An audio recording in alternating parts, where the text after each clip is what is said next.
na TV Escola.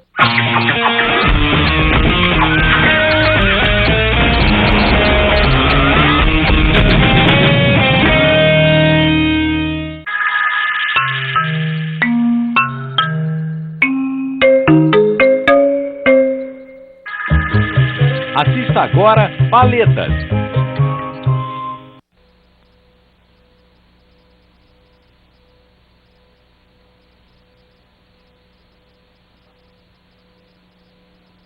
Paletas, distribuição Sinapse.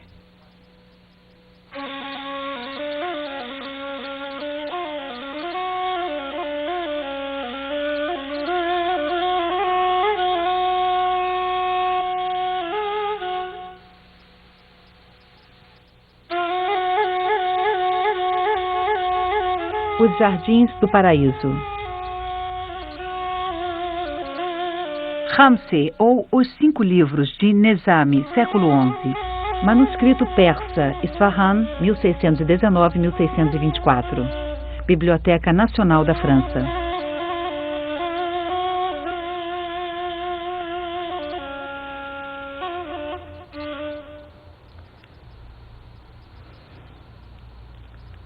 Um grosso volume encadernado composto de 386 folhas grandes de 23 centímetros por 36,2 centímetros. A maioria das páginas está caligrafada em caracteres árabes, em 4 colunas emolduradas. 34 páginas são ilustradas com pinturas em guache de tons vivos. Outras páginas são decoradas com iluminuras. O livro foi adquirido no século XIX de Teherã, capital do Reino Persa, hoje o Irã. Em 1877, a obra entra para o Departamento de Manuscritos Orientais da Biblioteca Nacional da França. O livro, intitulado Ramsey, que significa 5, reúne os 5 tesouros, isto é, 5 romances em verso do grande poeta persa do século XII, Nizami. Ele pode ser visto diante de seu protetor em uma pintura do manuscrito. Talvez influenciado pelas correntes místicas persas, Nizami deixou vários versos de estilo refinado.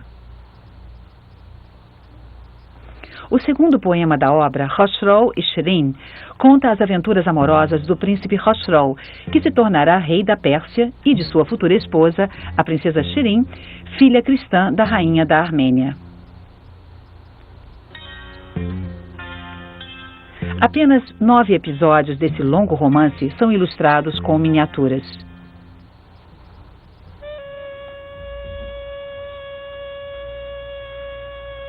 Shirin parte em busca do príncipe em seu cavalo negro Shabdiz. Ela para no meio do caminho e se banha em uma fonte. Khosrow a percebe pela primeira vez. Um procura o outro, mas não se encontram. Mais tarde, quando já era rei, Khosrow foi expulso do trono pelo usurpador Bahram. Vai então morar no palácio de Shirin. Ele passa vários dias com ela. Apesar de amá-lo, Shirin não cede a Khosrow. Durante uma festa, Khosrow enfrenta e mata um leão que se aproximara da tenda da cerimônia.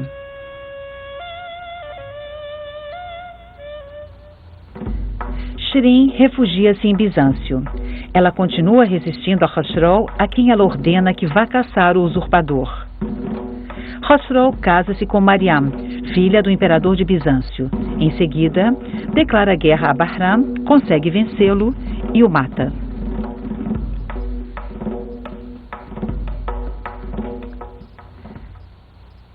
Mas ele sente falta de Shirin e manda buscá-la.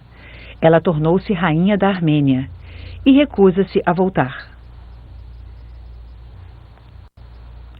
Shirin faz uma visita ao arquiteto Farhad. Ele construíra na montanha um canal e um tanque que estão repletos de leite de ovelha. O arquiteto está apaixonado por Shirin. Em outra visita, Farhad recebe Shirin e carrega nas costas, ao mesmo tempo, o cavalo exausto que havia caído e sua amazona. Khosrow, cada vez com mais ciúmes, envia um mensageiro que faz crer a Farhad que Shirin está morta. Ao receber a notícia, O arquiteto cai morto.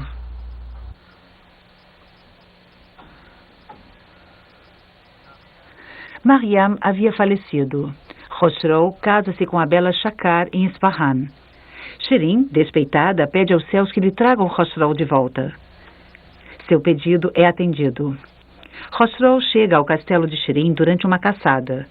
Há um diálogo amoroso, mas Shirin ainda resiste.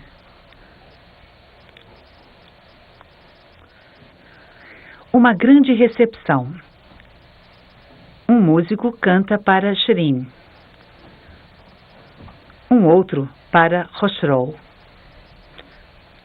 Shirin finalmente aceita casar-se.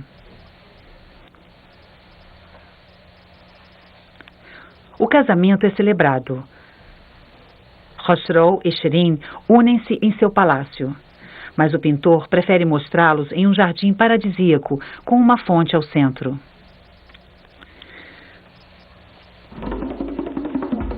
Enquanto dormia ao lado de Shirin, Khosrow é assassinado por Shiroye, filho que ele teve com Mariam.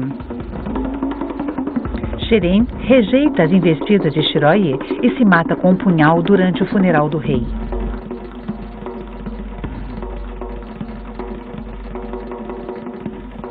Nizami inspira-se em um personagem real que viveu mais de 6 séculos antes dele, Khosroes Parviz, o Vitorioso.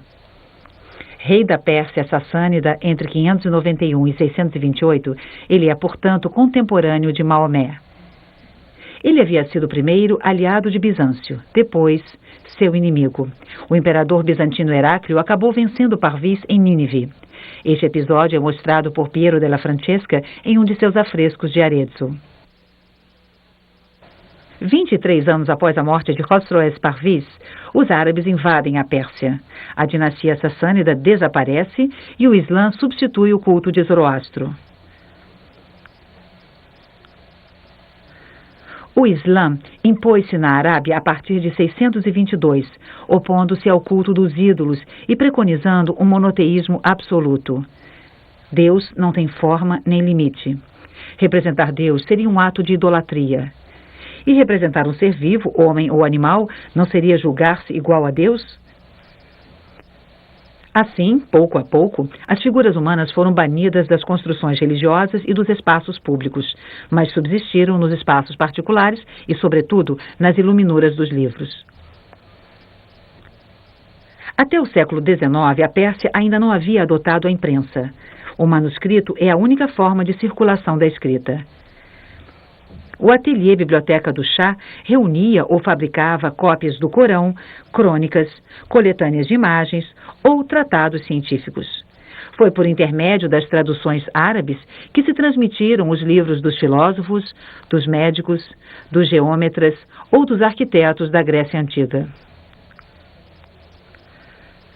Na biblioteca encontravam-se também os grandes clássicos da literatura persa, por vezes em múltiplas versões. A reputação do livro persa, seu comércio e sua exportação determinaram o surgimento de vários outros ateliês que podiam reunir calígrafos, encadernadores, pintores, papeleiros, tingidores, douradores, preparadores de cores. A partir do século VIII, o papel à base de fibras vegetais, invenção chinesa, disseminou-se por todo o mundo islâmico. O papel do manuscrito é o vergê, importado da Índia, e era dobrado em cadernos de 16 páginas. O mestre da obra decidia quanto ao mastar, isto é, uma folha de papelão ou de madeira sobre a qual se esticavam fios de seda. Em seguida, colocava-se o mastar sob a folha de papel e esfregava-se para que uma leve marca dos fios se imprimisse em relevo na página. O mastar determinava o riscado, o espaçamento das linhas e das colunas, as margens, as iluminuras e até as ilustrações. Textos e imagens eram por vezes dispostos sobre papéis decorados, coloridos, pintados, marmoreados ou salpicados de ouro. Prepara-se o manuscrito salpicando ouro em pó bem fino.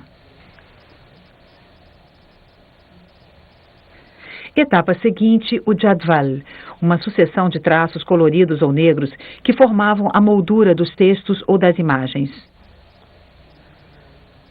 Por alguns mínimos defeitos, saliências, emendas, é possível adivinhar que as linhas eram feitas com um tira-linhas cheio de tinta ou de guache.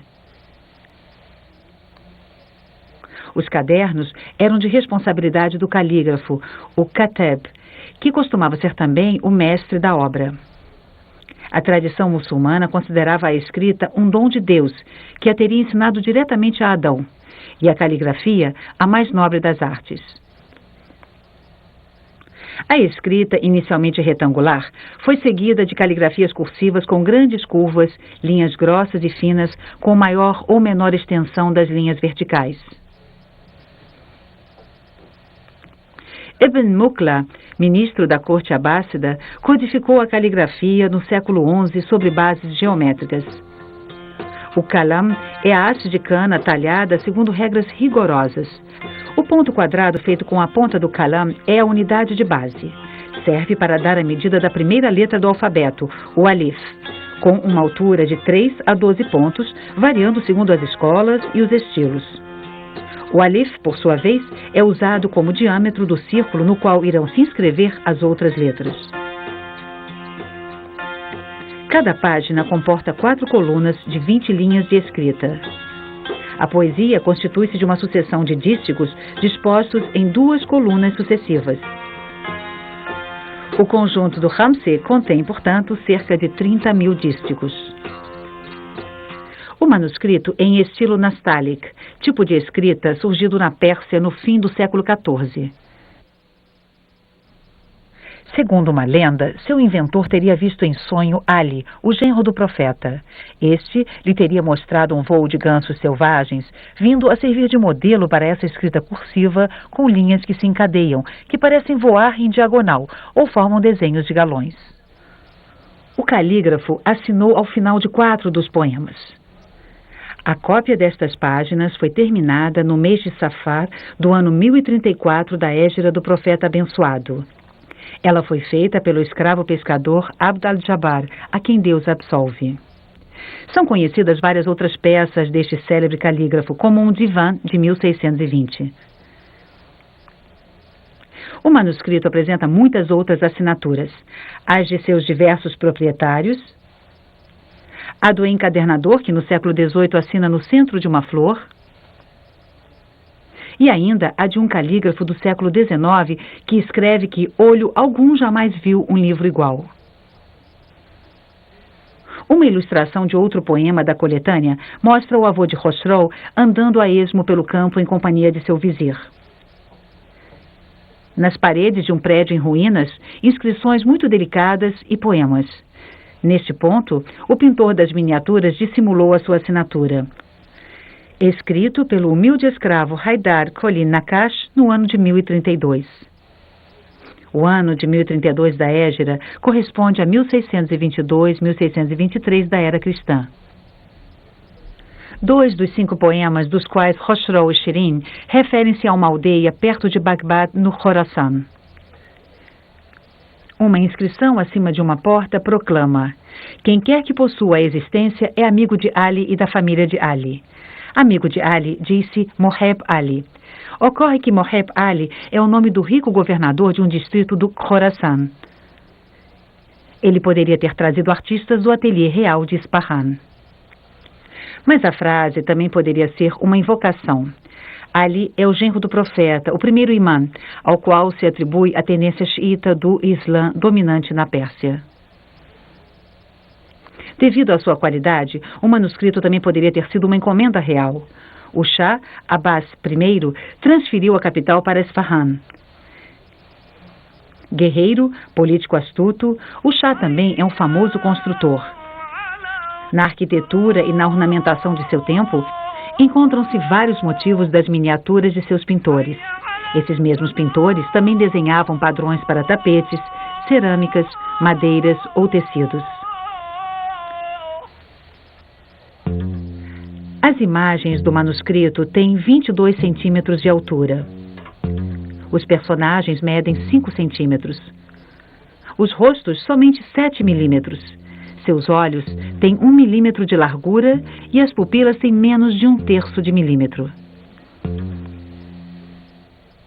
Algumas imagens de manuscritos persas ficaram na etapa do desenho. Eixos e arquiteturas traçados com régua, linhas várias vezes repetidas, colocação progressiva e equilibrada das formas ou das futuras superfícies coloridas. A pintura é um guache simples à base de água. A principal liga é a goma arábica. A maioria dos pigmentos é comum a toda a bacia mediterrânea desde a antiguidade. Branco de cerusa, amarelos do ouro pigmento, do ocre amarelo e do açafrão, laranjas do minho, do realgar e do cinabre, lacas vermelhas vegetais ou extraídas da cochonila, lápis lazuli proveniente das montanhas do Badakhshan, azurita e índigo. Obtinham-se os verdes pela mistura do índigo e do ouro pigmento. A cerusa e o índigo davam um azul claro. A cerusa e o minho davam o rosa da carne. Lápis lazuli, cinabre e laca davam um violeta. O ouro e a prata, reduzidos em solução ou em folhas às vezes cinzeladas, eram muito utilizados. Fontes, rios ou canais pintados em prata oxidaram-se, ficando então escurecidos.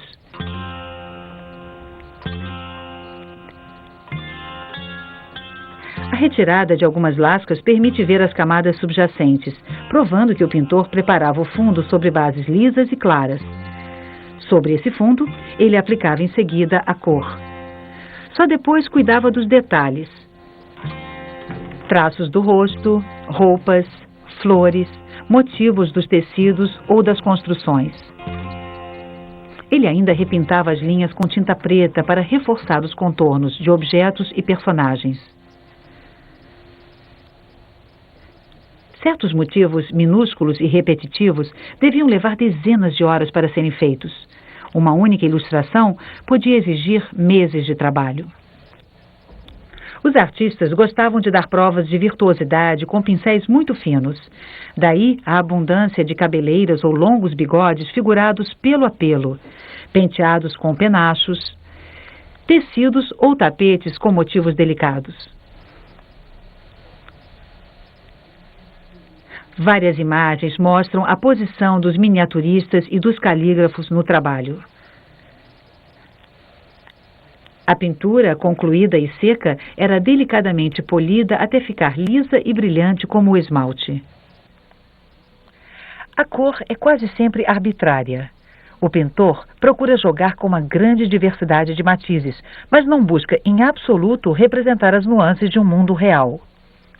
Assim, na cena da fonte, o céu está pintado em ouro e logo abaixo há uma sucessão de cerca de 20 cores.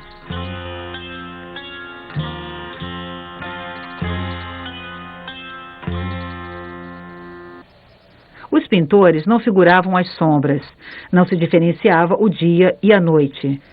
Nem se praticava nenhuma técnica especial de modelagem dos personagens.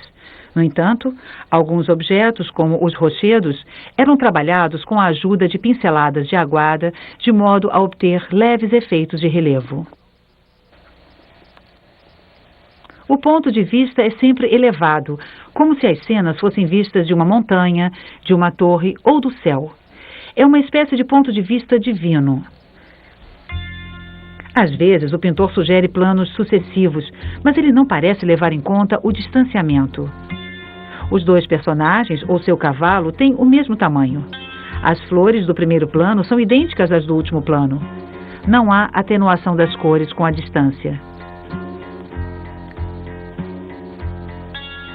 Um edifício é um simples retângulo. O canal construído por Farhat é visto de cima, enquanto os personagens e a montanha são vistos de perfil. Na cena do casamento, os dois amantes estão de perfil, mas a cama, vista de cima, é apenas um retângulo. Este modo de pintar não é uma forma de ingenuidade, é uma atitude deliberada. Elementos de perspectiva já existiam em épocas anteriores, desde a Antiguidade Romana. e o pintor mostra que saberia aplicá-los, por exemplo, no trono hexagonal de Khosrow, no teto do palácio e nos 2 candelabros da cena do assassinato. Várias imagens ultrapassam seus limites. Esta abertura paradoxal do quadro tornou-se uma figura clássica da miniatura persa.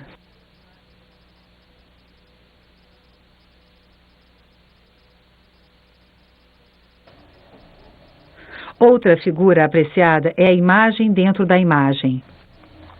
Como os afrescos pintados nas paredes dos palácios representados, alguns evocando outros episódios do romance. As cenas de combate lembram talvez os grandes baixos relevos rupestres do Tak-i-Bostan, que narram caças e batalhas de Khosrow e de outros reis sassânidas, mas o pintor acaba transpondo-as para o seu século. Os cavalos possuem estribos. As roupas são do início do século XVII. Os gestos do combate são fiéis.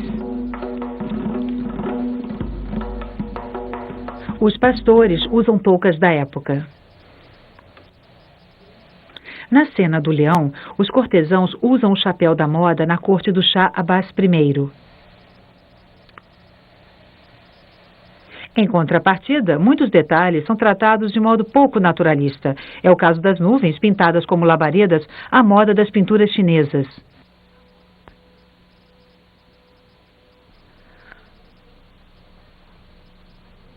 Ou das árvores, às vezes estilizadas ao extremo. Enfim, como nas imagens bizantinas medievais, os personagens não são diferenciados de forma alguma. É com dificuldade que se identifica Khosrow no meio de seus cortesãos. Ou Shirin entre suas seguidoras. Contudo, o pintor tem a preocupação de fazer envelhecer o rei entre a primeira e a última imagem. Na Pérsia, como em outros países islâmicos, as proibições nunca foram absolutas. Para contornar os hadith, os princípios religiosos decorrentes dos preceitos do profeta, os pintores inventaram pouco a pouco um mundo imaginário. As cores puras e arbitrárias, a ausência de sombra, de modelagem, de perspectiva, as arquiteturas reduzidas a formas geométricas lembram o tempo todo a inverossimilhança desse mundo pintado. E se a representação não é realista, como pode estar contrariando as proibições? O próprio enquadramento aberto é uma espécie de interrogação. Será que os personagens e as formas do mundo representado poderiam passar para o mundo real? Poderiam sair do livro como fazem nos contos os gênios do bem e do mal? As margens são a prova de que existem 2 mundos, o real e o da representação. Algumas interdições, no entanto, irão se impor com bastante vigor, sobretudo na Pérsia. A partir do século XVI, a figura do profeta é coberta por véus. No manuscrito é mostrado por 3 vezes o Mehraj de Maomé, sua ascensão noturna aos céus precedido pelo anjo Gabriel. Véus cobrem os 2 rostos. Ocorreram com frequência períodos de iconoclasmo nos territórios conquistados pelo Islã. Rostos de estátuas martelados, miniaturas com cabeças decapitadas com um traço de pena. O manuscrito foi preservado desses atentados. Apenas um acesso de moralismo em época indefinida atingiu a cena das núpcias. As partes nuas dos corpos dos 2 amantes foram borradas, talvez com a ponta do dedo molhada com saliva.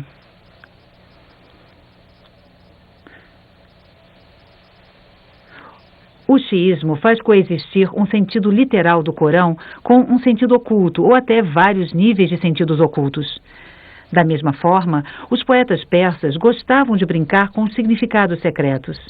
Em cada época, buscaram-se alegorias nos poemas. O amante à procura da amante, o encontro incessantemente adiado, poderiam ser metáforas da alma buscando a fusão mística com Deus. É difícil encontrar esse duplo sentido nas imagens. Mesmo que não exista realismo nelas, as cenas contam sempre histórias de seres humanos bem vivos. A relação especial com as imagens teve ainda outras consequências.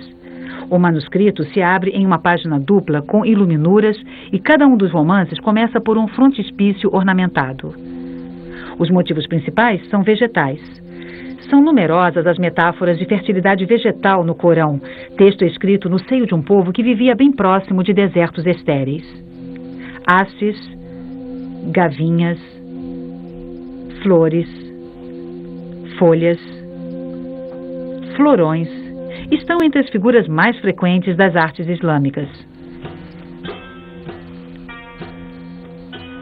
Estas formas ramificadas se desdobram em curvas e contracurvas, entrelaçando-se e formando cavidades e compartimentos.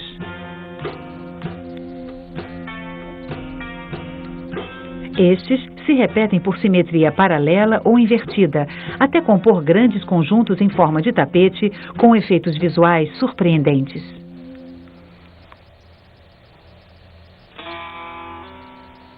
Alguns viram aí uma transcrição matemática do divino inspirada pelos antigos gregos. O prazer de uma geometria perfeita seria uma das fontes do belo. Outros pensam que essas imagens traduzem uma concepção atomística do universo, concepção também herdada dos gregos. Em uma natureza sempre idêntica a si mesma, a vontade divina imagina a cada instante os átomos da criação e os recompõe. Essas figuras de cores vivas que saturam todas as superfícies e traduzem uma espécie de horror ao vazio estão presentes em toda a parte. Construções recobertas de cerâmicas com motivos repetidos ou invertidos, curvas dos arcos ou das cúpulas desaparecendo sob a floração das muqarnas, tapetes com motivos que se encaixam e sempre se renovam.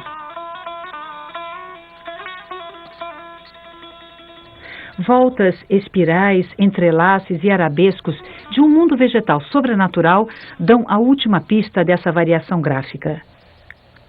A imagem suscitada por esses dispositivos proliferantes é a do jardim. Invenção persa com sua área interna protegida, seus canais irrigando essências raras, seus quiosques e seus bosques propícios ao recolhimento. O jardim encanta os conquistadores árabes. Eles veem nesse jardim uma antecipação do Éden celeste prometido aos praticantes após a morte. O Jardim Paraíso está presente em toda a arte persa e na maioria das ilustrações dos manuscritos. São frequentes as alusões aos rios de água, de vinho, de mel e de leite do paraíso. Vegetação, tanques, riachos, tapetes de flores compõem esse local de sensualidade e espiritualidade cantado pelos poetas.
Enquanto estava vivo, sempre existia o perigo de Ludwig se tornar a figura central de um sentimento antigovernista.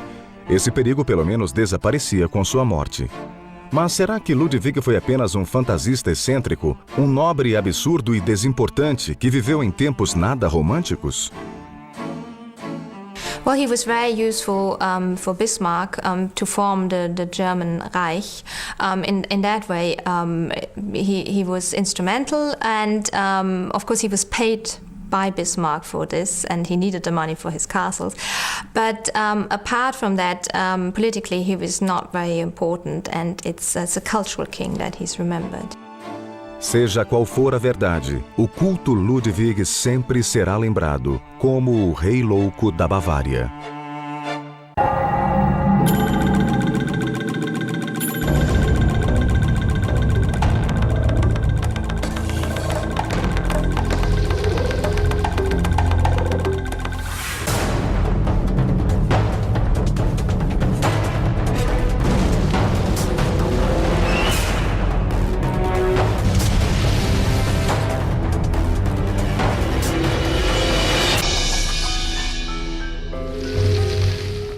Eu sei de muitos problemas que podem afetar minha saúde, mas não sabia que existem 12 problemas que podem afetar a saúde da minha boca. Até que meu dentista me disse. Por isso ele me recomendou Colgate Total 12. Sua exclusiva fórmula avançada protege contra 12 problemas bucais por 12 horas. Agora eu tenho certeza de uma coisa. Eu tenho uma boca muito saudável. Colgate Total 12. 12 horas de proteção completa para uma boca mais saudável. Colgate, a marca número 1 em recomendação dos dentistas. Capture o perfume da natureza. Novo Airic Aquamiche. De um jeito leve e revigorante, sua casa fica com o frescor da natureza. Novo Airic Aquamiche. Para usar até nos tecidos. Airic, como é bom estar em casa.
Histórias de loucura são comuns quando examinamos a vida privada de ex-monarcas europeus.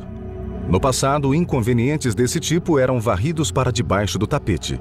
Hoje, a imprensa garante que tais fatos venham à tona. Something that was always interested me about where the media was, say, earlier in last century, was about members of the royal family that were not quite right in the head and that ended up having appalling lives living in homes that nowadays, and I think this is a very good thing about nowadays, that would not have happened. I think shocking things like that ability to brush that sort of stuff under the counter was awful. And if that had happened, that kind of thing, even though the issue is very sensitive, then I think it's quite right that the media should know about it. A loucura reina suprema na história de Joana, Condessa de Flandres e Rainha de Castela. No seu caso, uma política de casamentos consanguíneos e uma espetacular instabilidade mental natural se combinaram para lhe dar fama como Joana, a Louca.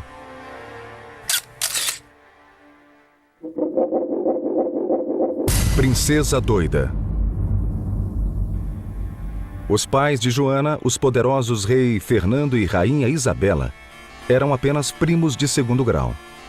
Mas as casas de Aragão e Castela já haviam se casado entre si diversas vezes. Joana nasceu em 1479. Joanna was very close with her father, but much less so with her mother, who basically was largely responsible for her very strict upbringing. And she was also not on the best of terms with her siblings. In general, she felt unaccepted and unloved as a child. She was very much the plaything of those who depended on her. Enquanto a jovem crescia, tornou-se muito importante encontrar um marido adequado para ela. Well, she was certainly a very cultured woman. She was fluent in French and Latin, which was even more surprising for a noble woman at that age. And she played several instruments as well. So, extremely talented young woman, also a beauty, judging by the contemporary accounts. Very much the family beauty. O homem que seus pais acabaram encontrando para ela em 1496 chamava-se Filipe, o Belo. Filipe era membro da poderosa dinastia dos Habsburgos e carregava a fama de ser encrenqueiro e mulherengo. He was a natural athlete, very handsome, very energetic, very sociable, very generous, that's what his friends say, but also, one could say, not the sharpest tool in the royal shed. É claro que Fernando e Isabela viam a união de Joana e Filipe apenas como uma aliança política. Cogitar de amor era provavelmente a última coisa com que se ocupavam. Mas, no fim das contas, quando o jovem casal se conheceu na véspera do casamento, eles simplesmente não conseguiram tirar as mãos um do outro. Muito antes da cerimônia oficial, ao que parece, o casamento já havia sido totalmente consumado. Um Filipe para Joana. Esta acabaria sendo a época mais feliz da problemática vida de Joana. Ela era rainha, tinha um marido que adorava e em poucos meses engravidou.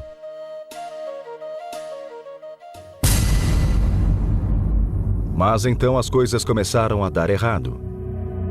Filipe passou a fazer jus à reputação que carregava e boatos de suas indiscrições começaram a circular. Boatos que seriam excelente material para os caricaturistas de hoje. Havia muitas mulheres na corte que estavam ansiosas para ir para a cama com o jovem e belo rei. E Filipe não via motivo para desapontá-las simplesmente por ser casado. Não foi surpresa que Joana tivesse ficado furiosa quando descobriu, explodindo em terríveis crises de ciúme. No início, Filipe deve ter considerado excitante as demonstrações de paixão da rainha. Ele só conhecia uma forma de compensá-la, e assim o fazia. Seu ardor devia satisfazer Joana, porque ela o perdoava. Mas algum dia a rainha teria de encarar a dura verdade, porque Filipe